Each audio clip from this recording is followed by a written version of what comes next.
Hi,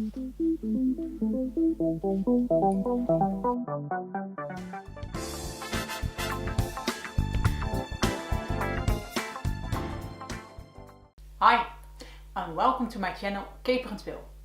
My name is Monique. First of all, I really want to thank everybody who subscribed to my channel. 2 weeks ago I uploaded my first video, and it is always a little bit excited when you do something for the first time.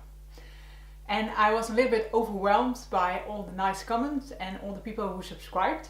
And yeah, really thank you all. And if you like my new videos and you didn't subscribe yet, then please do. And if you ring the bell, then you also get a notification when I upload new content. In my last video I told you that I'm working on a coat pattern and that I would make a toile. And toile is a toile version of the garment, and you make it to see if the fit of the pattern is suited for your body type.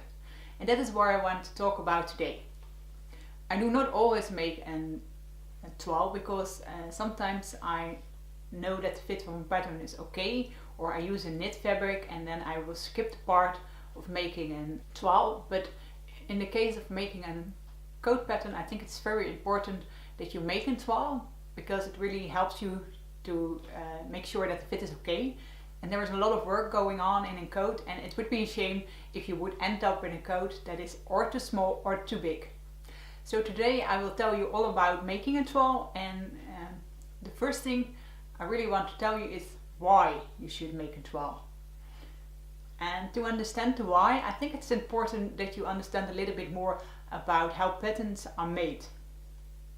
When most pattern companies make their patterns, they use a size chart.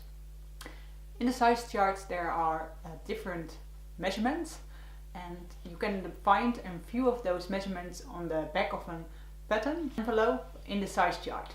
And you use that size chart to pick the size that fits your body type. But most of the times pattern companies only include the sizes for the circumference. When you look at the pattern I'm using, then there are 3 sizes included: the size for the bust, the waist and the hips. But these sizes do not tell me anything about the sizes in the length from the shoulder down to the waist and from the waist down to the hips, or how long somebody is. Because if you make a pattern, you also have a couple of measurements from the lengthwise measurements. Even if your size is the same as in the size charts, it doesn't tell you anything about the lengthwise sizes. So for example, in my case, my waist is a little bit higher than in most patterns, so I always have to adjust the waist a little bit. That's why I always make a toile, because I then can check if the circumference fits to my body, but also the lengthwise measurements. And why I think it's very important that you make a toile is because your body shape can be a little bit different than average.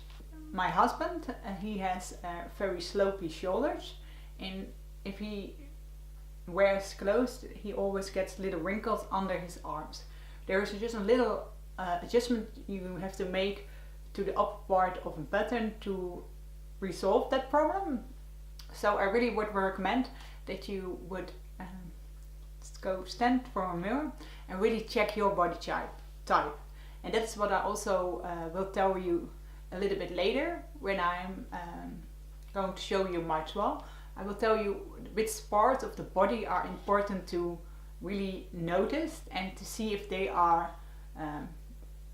like average. Because if your body type is different and you really know your body type, then it is much easier to fit a pattern, because I think that is one of the most important things everybody should know. How does your body look like, so that you know what you can expect when you are fitting a pattern. The second thing I want to tell you is how. How can you make a toile version of your pattern? In my case, I'm working on the Pepernoot coat from Waffle company. And of course I need all the pattern pieces. So I start with printing off all the pattern pieces and cut them out. And the second thing you need is fabric. I'm going to make the coat in a very nice wool fabric. but for the 12 version I use an inexpensive fabric, and I really like to use a muslin fabric. In Dutch we call it pitjeskatoen, and I buy it at IKEA. You can buy that by the meter or at the roll, so I always buy the whole roll, so I have enough fabric at home if I want to make a 12 version. And I really like this fabric because it is light, it has a nice drape, and it really is good if you are making a 12 version that you can write on your garment. So if you want to adjust something, you can use a pen or anything and you can just write on the fabric, and that's why I really like this light color. And the last thing you need is something to trace the lines. When I'm working on the real coat, I will use Tailor tags, but for this part of the garment, so for the 12 version, I will use something like this. This is tracing paper. Sorry, I had to check the English word. This tracing paper, and this is in the Dutch we call this radeerwieltje. I do not know the English word, so help me out if you do know the English word. And what you do is you place this kind of paper under the fabric. Then you place the fabric on top, and then the pattern piece comes on top, and then you can trace the pattern pieces onto the garment. And the things I really like to include in my 12 version are the grain lines, because then I can see if the grain line goes the way I want to.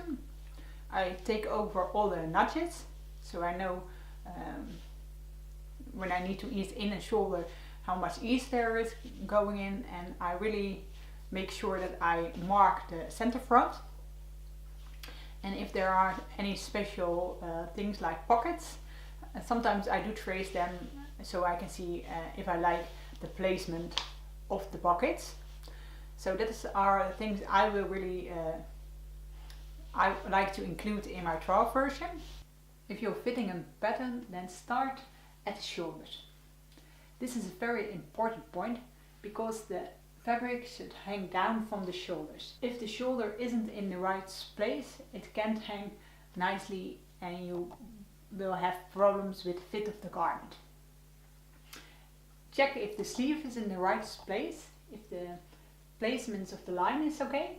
If you have very narrow shoulders, you maybe will take a little bit of room away, or if you have very broad shoulders, then you maybe need a little bit more space. After you check the fit on your shoulders, you go down to the bust. For the bust, it is very important that you check if the darts are on the right place. The dart is coming from the side seam. You really have to check if the dart comes to the fullest part of your bust. Sometimes the dart can be too high or can be too low, and then you want to adjust your pattern. In my case, I think that the darts are too high. So for the Pepernoot pattern, I lower the darts by 2 centimeters because I don't want the dart going all up to my apex. Then you check the waist, if it is nice horizontal, and also check the hem, if that also is nice horizontal. After you checked the front of the garment, you will go to the back and you will start at the shoulders and work your way down. Sometimes people have a little bump here, and if you really know your body type, you know when you can expect something happening here.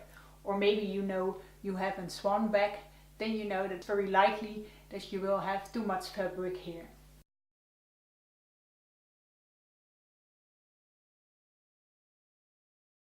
When I started making 12 versions and checking if the fit was right, I was always a little bit overwhelmed because it seems like there were a lot of options what could be wrong with the pattern. But after a little while I noticed that it is only down to 2 questions. 1, if there is too much fabric, or 2, if you need more fabric.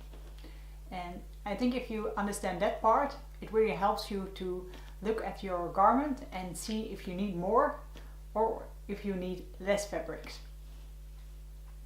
And there is a book that I really want to recommend to you, and it is this book, and it's called Fitting and Pattern Alterations, and I will add all the information below. And why I really like this book is that it gives you a lot of information about all the different body types there are. I think it's very important that every seamstress and tailor knows their own body type, but also understands the body type from other people if you want to make clothes for somebody else. And this book really explains all the different types of body and how you then can adjust the patterns. So if you are looking for a good book about all the different body types, then this is one I really would recommend. But there are a lot of great books out there, so maybe you have another suggestion, then please leave a comment below. If you have any questions about fitting, feel free to ask. I'm always willing to help. And I really hope you like my video. In my next video I will talk a little bit more about using interfacing, because interfacing is really helpful if you're making a garment and you want the garment to have a little bit more support. I really hope to upload my next video in a week.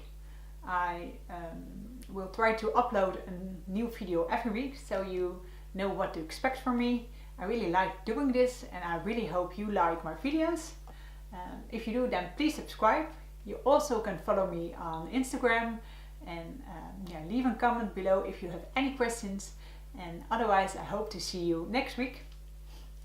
Bye!